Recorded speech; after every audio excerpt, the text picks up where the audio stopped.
Bonjour, bonjour chers enfants, bonjour chers parents. Comment allez-vous? J'espère que vous allez tous bien par la grâce de Dieu. Je rends aussi grâce. Je vous souhaite la bienvenue à cette émission au cours de laquelle notre vision est d'éduquer en éveillant le génie des enfants. E-E-G-E. Nous n'oublions pas les adolescents, bien sûr.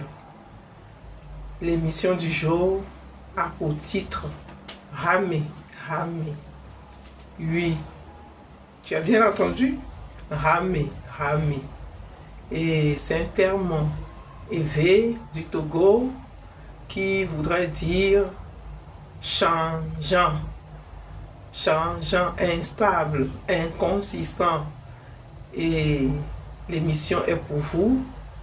Aimez-la, partagez-la, commentez-la et abonnez-vous pour ne rater aucune autre émission.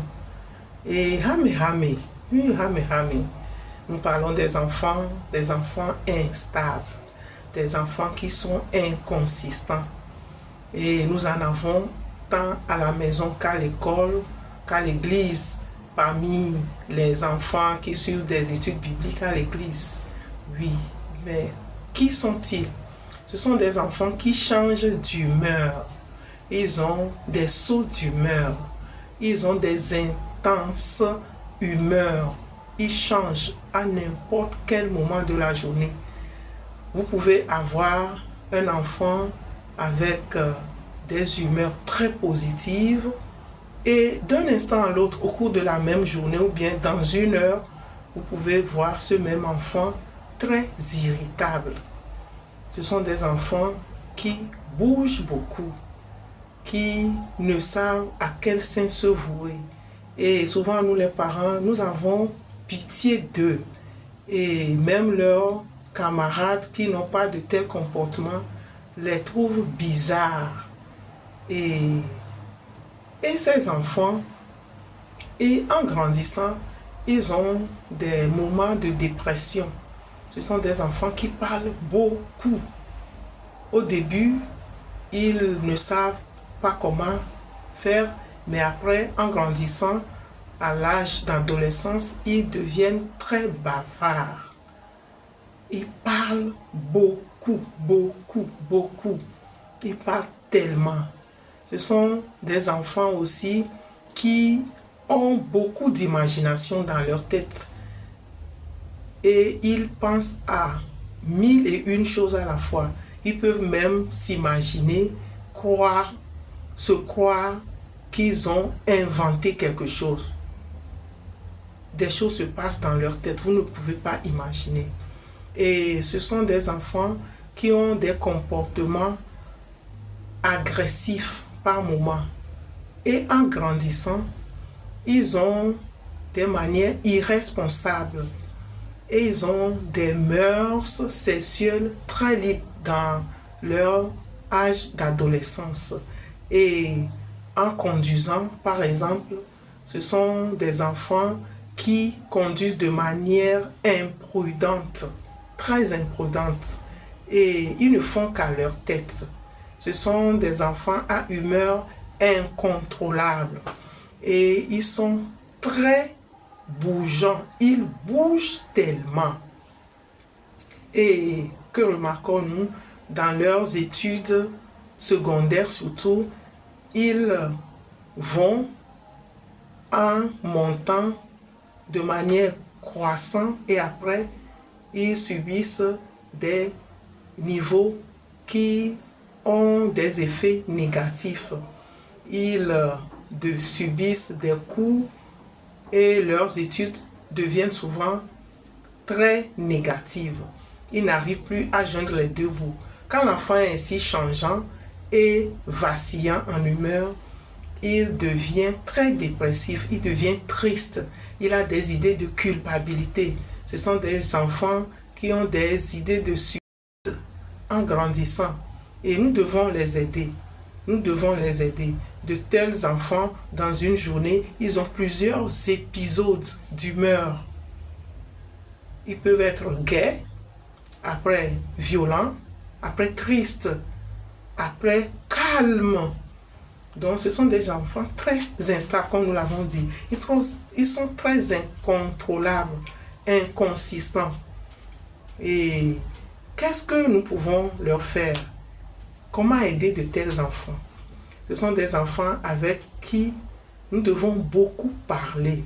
Nous devons les mettre en confiance, discuter avec eux, ne pas les agresser, ne pas surtout gronder, lever le ton sur eux, mais aller posément dans nos discussions. Et en grandissant, même tout petit, à 5-6 ans comme ça, nous pouvons de temps en temps causer avec eux, discuter avec eux.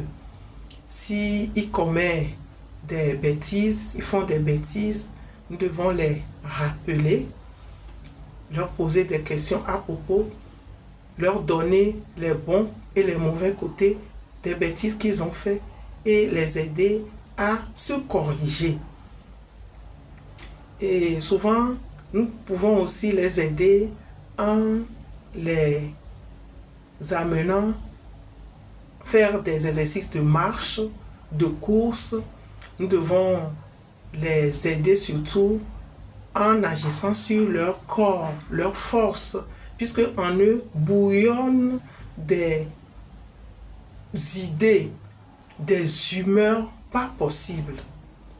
Et mettons-les en confiance.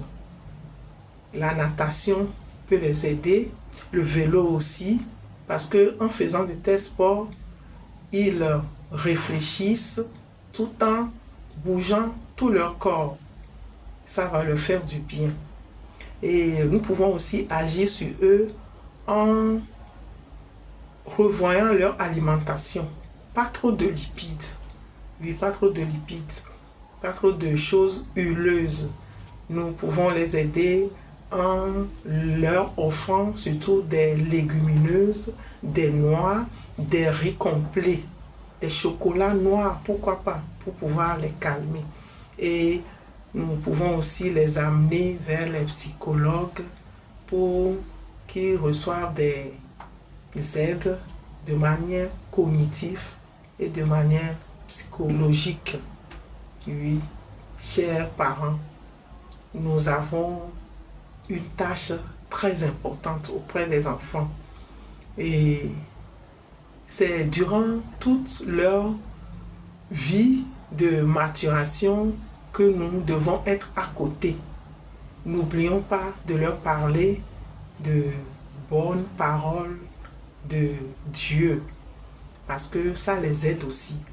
Pour les aider, nous pouvons les faire passer par des méditations bibliques, partager avec eux des passages bibliques, parler de la création, par exemple, de la manière d'aimer son prochain, de s'aimer, aimer le Créateur. Nous devons leur donner de bonnes bases pour qu'ils s'assument, pour qu'ils ne divaguent pas en idées et pour leur donner confiance.